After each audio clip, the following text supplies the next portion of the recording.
Vamos a comenzar con un tema muy importante, tanto para la ciencia como para los métodos numéricos, que es el álgebra lineal. Los métodos numéricos en álgebra lineal.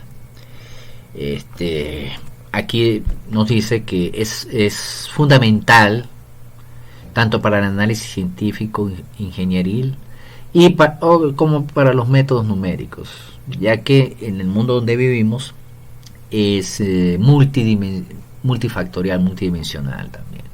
Depende de muchos factores y entonces es necesario eso, construir sistemas vectoriales, matriciales, etcétera. Entonces la álgebra lineal es la parte de la matemática que se encarga en la resolución de todo ese tipo de sistemas.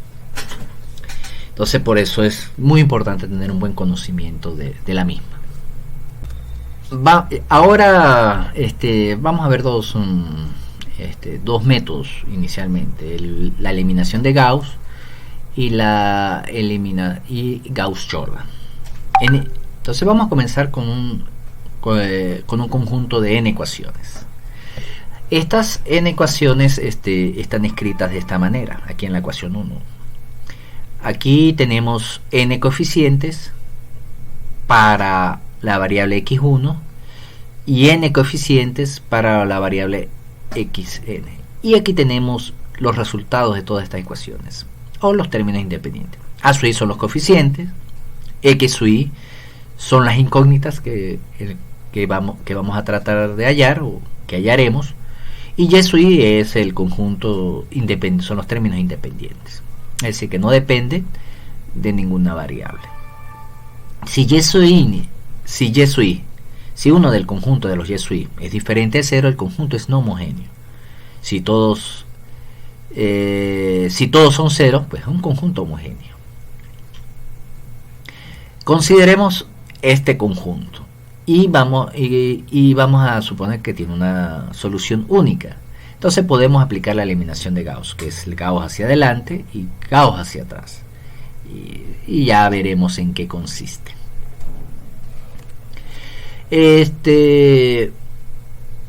Primero vamos a agarrar esta ecuación, la segunda ecuación, y vamos a multiplicamos la primera ecuación y la multiplicamos por a sub 1, 2, o sea, el coeficiente que está aquí, el de la segunda ecuación, el primer coeficiente de la segunda ecuación, y lo dividimos por el primer coeficiente de la primera ecuación. O sea, multiplicamos por este coeficiente y dividimos por este, es decir, que esta parte de la ecuación se me va a transformar a esta parte. Y después la restamos, la primera de la segunda, y después restamos la segunda ecuación. O sea, es decir, restamos la segunda ecuación con la primera. Y por supuesto este término se va a desaparecer y me va a quedar toda esta expresión. Por supuesto esto va a cambiar. Y así hacemos para todo el siguiente conjunto de ecuaciones que están aquí abajo, hasta completar las n ecuaciones. Aquí tenemos una fórmula resumida para ello. Solo hay que aplicarla con detenimiento, pero este es para el caso de la primera. Seguidamente hacemos para la tercera ecuación lo mismo. Multiplicamos por a sus 3 2' y después lo restamos y volvemos a eliminar todos estos términos hasta llegar a la última ecuación. Aquí particularmente observo lo que tenemos. Aquí tenemos un solo coeficiente con un solo término independiente, es decir, despejamos xn y directamente vamos a encontrar el valor de xn. Los términos principales reciben el nombre de pivotes. Es decir, todos estos términos ya después de la eliminación van a recibir el nombre pivote, o sea, el 1, 1, 2, 2, 3, 3 hasta el nn. El procedimiento de sustitución hacia atrás comienza con la última ecuación. Aquí está la última ecuación, generamos xn, calculamos xn, lo volvemos a introducir a esta ecuación, xn menos 1 y así sucesivamente. Y en resumidas cuentas vamos a obtener que el primer valor va a ser igual a este valor, a toda esta ecuación. Entonces esa es la manera de solucionar nuestro sistema de ecuaciones. Por supuesto, muy laborioso y tedioso, pero para una computadora, si se hace bien, es realmente rápido y sencillo. Ahora, vamos a estructurar esto de mejor manera. Este conjunto de ecuaciones que tenemos acá, vamos ahora a escribirlo en tipo arreglo.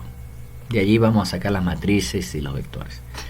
Entonces, aquí tenemos, solo obviamos por unos momentos las variables, solo escribimos los coeficientes y tenemos un vector, un valor del último, del término independiente. Hacemos lo mismo, eliminación por etapas, y encontramos los mismos valores. Entonces, y de allí podemos hacer cositas, y de allí podemos volver a calcular lo del resto. Este ejemplo consiste en tres ecuaciones con tres incógnitas, x1, x2, x3. Y bueno, aquí hacemos el procedimiento ya antes mencionado. Multiplicamos restamos de la fila 2 y la multiplicación de la fila 1 por el coeficiente A2, y restamos por el primer coeficiente. Obviamente se me va a transformar en esto junto con el resto de las ecuaciones. Aplicamos el mismo método acá a la ecuación 2 y nos da este otro resultado. Entonces fíjense que esta parte es 0 y aquí tenemos los términos de pivote. Y aquí podemos despejar fácilmente de x3, y después de x3 vamos a despejar x2 y así sucesivamente hasta llegar a x1. Y los resultados van a ser que x3 va a ser igual a 2, x2 igual a 3 y x1 igual a 1. Ahora, entonces es laborioso, pero los invito a que los hagan, que haciendo las cosas que se aprende. La eliminación de Gauss hacia atrás difiere de la anterior, ya que el proceso es hacia atrás, valga la redundancia. Partiendo de la ecuación 5 se convierte en 1 a los coeficientes en cada posición de pivoteo y se eliminan los demás. ¿En qué consiste? Bueno, la ecuación vamos a llegar a este punto, o estando en este punto vamos a conseguir el resto de los resultados, el resto de los valores de los coeficientes, aplicando esta ecuación para esta última ecuación. Es decir, de este señor, el coeficiente que nos da acá, este coeficiente o este coeficiente que está aquí, se divide por este término independiente. Este se divide entre y me va a dar el valor directamente, que en este caso va a ser igual a 2 en el ejemplo anterior. Y así lo hacemos en cada uno de los renglones. Es decir, de aquí volvemos a transformar todo esto y así sucesivamente hasta llegar a una línea igual a 1. Es decir, y resumida cuenta es aplicando esta ecuación. Entonces aquí tenemos 1, volvemos a aplicar, tenemos otra ecuación y así sucesivamente hasta llegar a la última expresión. ¿Y qué vamos a obtener? Vamos a obtener finalmente una ecuación de este tipo, donde todos los pivotes va a ser igual a 1 y todos los términos independientes van a ser iguales a las incógnitas que nosotros queremos expresar. Es de notar que todos los coeficientes son iguales a 0, excepto el de los pivotes. Cada renglón se interpreta como este valor que está acá. Aquí tenemos un ejemplo, cual vamos a resolver el mismo ejemplo anterior, pero con el método Gauss-Jordan. Aquí tenemos lo que habíamos encontrado, dividimos entre 3 y encontramos este valor. Hacemoslo y hacemos lo mismo en todos los demás valores hasta llegar a esta expresión. Y fíjense que los términos independientes coinciden con los valores de las incógnitas. Eso es lo que se refiere a Gauss-Jordan, como un paso más a la eliminación hacia atrás. Bueno, esta parte se maneja de esta manera. Nuevamente, cálculos laboriosos, pero para una computadora son relativamente sencillos de realizar. Pivoteo y eliminación de Gauss. El método de Gauss no funciona si el primer coeficiente de la primera fila es igual a 0, por supuesto. Si este señor que está aquí es igual a 0, cuando vayamos a dividir nos va a dar una división por 0 y por lo tanto no podemos resolver eso. o si un coeficiente de la diagonal se anula en el proceso de solución. El mismo fenómeno ocurre. El pivoteo se usa para solventar este inconveniente. ¿Qué es el pivoteo? Por ejemplo, tenemos esta ecuación que está acá, o este conjunto de ecuaciones. Ya solamente los coeficientes y su término independiente. Y aquí tenemos el primer coeficiente igual a 0. Esto nos va a dar un error. Entonces, ¿qué es lo que hacemos? Sencillamente reordenamos. Pasamos esta primera ecuación a la segunda ecuación y así sucesivamente. Y así vamos ordenando todas nuestras ecuaciones. Y a la final vamos a encontrar nuestras soluciones a través de eliminación de Gauss. Entonces, eso es un método para solventar este tipo. Y eso puede ser, y eso está incluido en el algoritmo que está en el libro. Por eliminación tenemos este valor y podemos encontrar por sustitución hacia atrás estas expresiones, x1, x2, x3. Y por la eliminación de Gauss volvemos a obtener los mismos valores. Entonces no hay nada de qué sorprenderse. Bueno, aquí tenemos un conjunto de ecuaciones el cual no tienen solución única. Por ejemplo, la ecuación A es una ecuación que es equivalente a la otra, es decir, esta, si la dividimos entre 2 se transforma en la primera ecuación, o si esta la multiplicamos por 2 es la segunda ecuación. En pocas palabras son las mismas ecuaciones. O sea, realmente tenemos una ecuación con dos incógnitas, entonces tenemos infinitos valores para que satisfagan esa ecuación. El tercer conjunto son dos ecuaciones con dos incógnitas, pero las sumas son diferentes, es decir, son paralelas y nunca se intersectan, por lo tanto no van a tener solución. La tercera ecuación tenemos que dos satisfacen, pero hay una tercera que no, y viceversa, y esto lo podemos ver gráficamente. Aquí tenemos el número de soluciones infinitas, es decir, cualquier punto, hay muchos valores que satisfagan la ecuación de la primera ecuación, que es la A del primer conjunto. Tenemos las soluciones paralelas, o sea, nunca se intersectan, nunca van a tener una solución. Y este tampoco tiene solución porque aquí se intersectan dos y dos, o sea, tenemos un sistema en el cual no puede satisfacer. O sea, nunca se va, no se pueden satisfacer simultáneamente. Vamos ahora a hacer un pequeño repaso de vectores y matrices. O sea, una matriz es, en este caso, una matriz cuadrada. Está expresada de esta manera, es un arreglo de números y cada lugar en este arreglo pues tiene alguna coordenada. Por ejemplo, en este caso es el 1 1, 2 2, 3 3 es la coordenada del pivote y así sucesivamente. Entonces en este caso, por ser 3 por 3 es una matriz cuadrada. La matriz rectangular es la que no es simétrica, por ejemplo este es 3 por 2. Y las operaciones que se pueden realizar en este caso son las mismas de las matemáticas. Aquí podemos sumar, si sumamos dos matrices, se suma cada arreglo, cada renglón. Por ejemplo, el IJ de A se suma por el BIJ de B y me da un CIJ en C, al igual que la resta. La multiplicación ya es un poco más complicada, ya que es como recordemos que es fila por columna, en cual nosotros tenemos que aplicar esta ecuación que está aquí, para hacer las operaciones. El producto generalmente no es simétrico, AB por lo general no es B por A. En el caso de serlo, entonces se llama que las matrices conmutan. C y B son rectangulares, el producto solo existe si A, es decir, A es una matriz M por N y B es N por K, sencillamente. La división, pues sencillamente es lo que se conoce una definición de división, que es multiplicar la matriz por una matriz inversa, el cual me va a dar esto, y donde A debe ser B por C. La división es más restrictiva, puesto que B solo puede existir si B es cuadrada. Ojo con eso.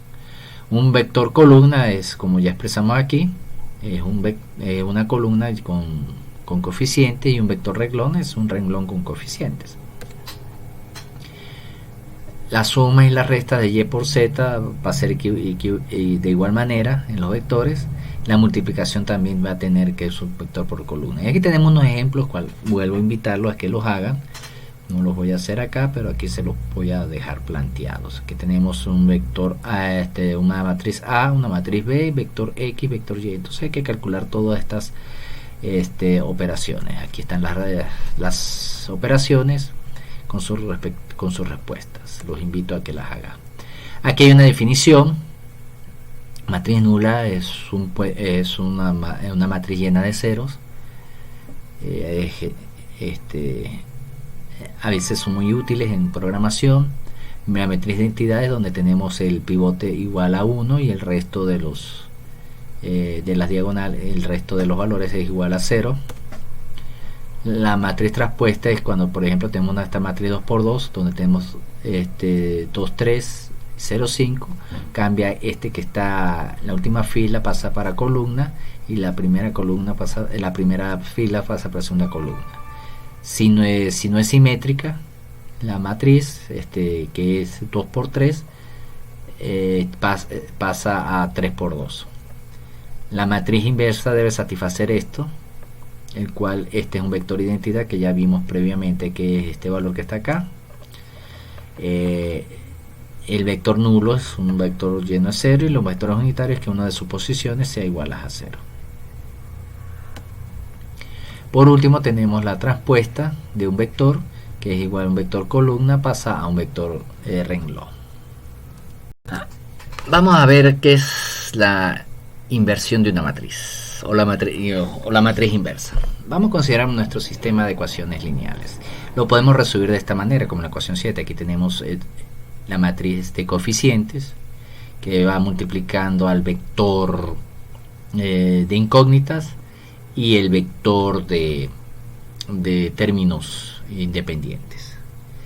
A es una matriz cuadrada, para que tenga solución, y supongamos que no se necesita, la matriz no necesita pivoteo para ser resuelta. Entonces vamos a buscar una matriz G, que multiplicada por A me dé GY, y entonces esa matriz G, para que tenga esa misma estructura, es la matriz inversa de A. Es decir, esta matriz, que la conocemos, podemos calcularle su inversa, y si multiplicamos los términos, si multiplicamos la matriz inversa por el término independiente, por el vector independiente, vamos a obtener de una vez los valores de la incógnita. De esa manera. Entonces ya ahorita hay muchos métodos para resolver este tipo de ejercicios. El método, y para nuestro caso vamos a utilizar el método Gauss-Jordan, que es equivalente a la multiplicación por la izquierda de G o de la matriz inversa.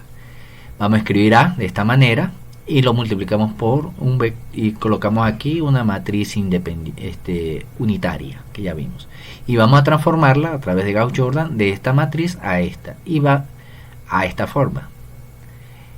¿Cómo lo hacemos? Como ya hemos visto, tenemos este es un ejemplo. Vamos de una raíz de una matriz 3×3. Tenemos la solución, que es esta. Aquí colocamos una matriz, un arreglo independiente unitario, y empezamos a resolver las ecuaciones. Aquí vamos eliminando una columna, después eliminamos la otra, y después que tenemos la otra, vamos a empezar a dividir a través de Gauss-Jordan para tener todos estos términos iguales a 1. Dividimos por este señor que está acá, y me queda la expresión, dividimos por sí mismo, y todas estas expresiones, y me va a quedar este término de acá. Repetimos la misma situación, más restamos esta parte del, aquí el segundo renglón se divide por 3.5, que es este señor que está aquí, y luego se resta el último renglón, multiplicado también por 0.5 y por 3.5. Entonces, como el último renglón es 1, al ser multiplicado por este mismo valor se cancela. Por ser multiplicado por este mismo valor se cancela, pues fíjense que es 0.5, y obtenemos esta expresión que está acá. Repetimos la misma situación que está acá, y finalmente vamos a obtener toda esta expresión. Entonces esto es lo que está aquí, estas tres columnas es lo que es la matriz inversa. Y vamos a corroborarlo. Multiplicamos por la izquierda, por la derecha, perdón, a la matriz original de coeficientes y nos va a dar la matriz de identidad. Y si multiplicamos por la izquierda la matriz de coeficientes nos va a dar el mismo valor. Entonces, por lo tanto, sí es una matriz inversa. Entonces, de esa manera podemos generar los resultados. Ahora continuamos con la descomposición LU. Esta descomposición pues tiene que ver un poco con la descomposición de Gauss. Resulta que una matriz A puede ser un producto de matrices, es decir, podemos representar una matriz cualquiera A como un producto de dos matrices L y U. Ya vamos a ver. L es una matriz triangular inferior, la L es por la U, y U por up es una matriz triangular superior. Vemos acá que tenemos una matriz cuadrada 3×3 y donde representamos la matriz L de esta manera, donde tenemos todas las diagonales iguales a 1 y ciertos valores, unos valores dados, de tal manera que al multiplicar por esta otra matriz donde solo es una triangular superior de la matriz original. Entonces en la descomposición LU es transformar una matriz A en el producto de dos matrices. La regla para esto es un poco extensa, pero aquí está. En el primer renglón pues tenemos que U1J es igual a A1J, es decir, el primer renglón no tiene variación. Para la primera columna de L, hay desde 2 hasta N, N es el tamaño de la matriz, hay que aplicar esta ecuación, donde se divide por U11, que es el mismo de A11, todos los LI, 1 va a ser igual a AI, 1, o sea, estos dos valores van a coincidir en los índices de la matriz. En el segundo renglón se aplica esto, ya obteniendo el valor I21 de esta manera, de la regla de la parte B, se introduce acá y se procede, y así sucesivamente en todos los renglones. Un poco engorroso, pero con cuidado ya se puede programar. De hecho, el libro trae su código. Vamos a ver un ejemplo. Tenemos esta matriz A cualquiera y la solución, la descomposición va a ser de la siguiente manera. El primer renglón va a ser inalterado, que es el mismo de aquí arriba, y después vamos calculando el L2I, L31, 21, 31, y después calculamos los U, después los I, y así sucesivamente según la regla anteriormente establecida. Entonces obtenemos dos matrices L y U de esta manera. Aquí fíjense nuevamente, repito que la diagonal es igual a 1 y aquí está la matriz superior, o escrita de manera compacta de esta manera. Ahora bien, la ecuación AX se transforma en un producto de dos matrices LU por X es igual a Y.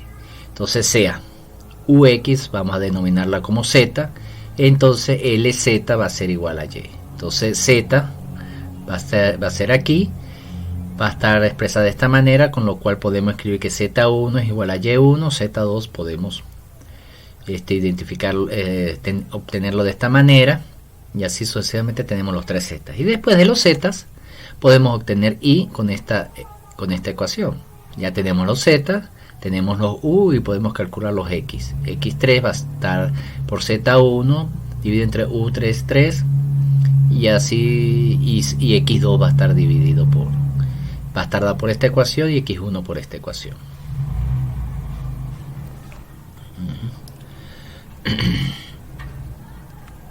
En general, entonces podemos decir que Z se puede resumir en estas ecuaciones, Z o cualquier Z sub i en esta ecuación y Zn en esta ecuación, y X sub i va a estar dada por esta ecuación. Sencillamente es siguiendo los lineamientos de las ecuaciones. Ahora vamos a ver cómo se puede calcular un determinante. El determinante está definido a través de la ecuación 15, donde es un número asociado a una matriz. Ya cuando veamos autovalores,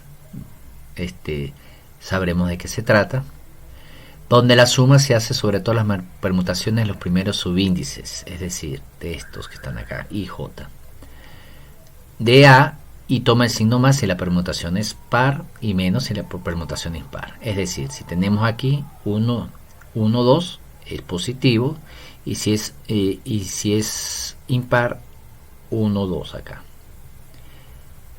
De esta manera, o sea, 2, 1. Entonces es impar. Y tienen signo negativo, y de esta manera se calcula. ¿Qué pasa si la matriz es 3 por 3? Tenemos esta multiplicación, el 1, 1 por el 2, 2, 3, 3, después el 1, 2, el 2, 3 y el 3, 1, y después el 1, 3 que multiplica el 2, 1 y el 3, 2, y de manera contraria podemos definirlo de esta manera: si de esta dirección es positivo y si es de esta dirección es negativo, y esto sirve para cualquier orden de la matriz. El número de permutaciones pues crecen con el orden, es del orden de n factorial. O sea, si tenemos una matriz de 100%, imagínense el orden de las permutaciones, es bastante engorroso. Sin embargo, hay una manera de hacerlo diferente. Otra forma de calcular el determinante es utilizar la eliminación de Gauss o descomposición LU. Y primero vamos a ver dos reglas. Primero, el determinante de un producto de matrices es el producto de sus determinantes. El determinante de M, esa es la primera regla. La segunda regla es que el determinante de M es igual al producto de los elementos de la diagonal M, pero si la matriz M es triangular superior o inferior. Entonces aquí ya vemos cuál es la relevancia de la matriz LU. Con la descomposición de LU se nos simplifica bastante las cosas, dado que el determinante de A va a ser igual al determinante de LU o el determinante de L por el determinante de U. Y sabemos que la diagonal de L es unitaria, entonces por lo tanto el determinante de L es igual a 1. Por lo que nos queda que el determinante de A va a ser igual al determinante de U. Y en el determinante de U solo es el producto de la diagonal, es decir, vamos a ver la descomposición LU, y va a ser el determinante de toda esta línea solamente, del producto de esta línea que tenemos acá. Entonces el cálculo se nos simplifica de una manera enorme. Aquí tenemos el determinante. Entonces esto se puede resumir en la ecuación 17. Aquí podemos ver un pequeño ejemplo. Aquí tenemos el determinante que ya vimos anteriormente, sus dos matrices, tanto L como U, y el determinante de como el determinante de L es igual a 1, el determinante de U va a ser de esta manera y va a ser igual a 11. Ustedes lo pueden corroborar de la manera tradicional. Por último, vamos a ver los problemas mal condicionados. Y son ciertos problemas cuyas soluciones pues pueden tener severos problemas o imprecisiones por el redondeo. Por supuesto, esto es algo histórico, porque esto sucedía mucho cuando las máquinas tenían 16 bits o 4 bits, o sea, en sus inicios. Y estos errores eran realmente significativos. Ahora, con las máquinas actuales y la cantidad de palabras, o sea, que se utiliza, casi todas las máquinas ya son de 64 bits, pues uno ya estos errores son menos significativos, pero todavía existen. Pues si alguien maneja valores muy cercanos a la precisión de la máquina.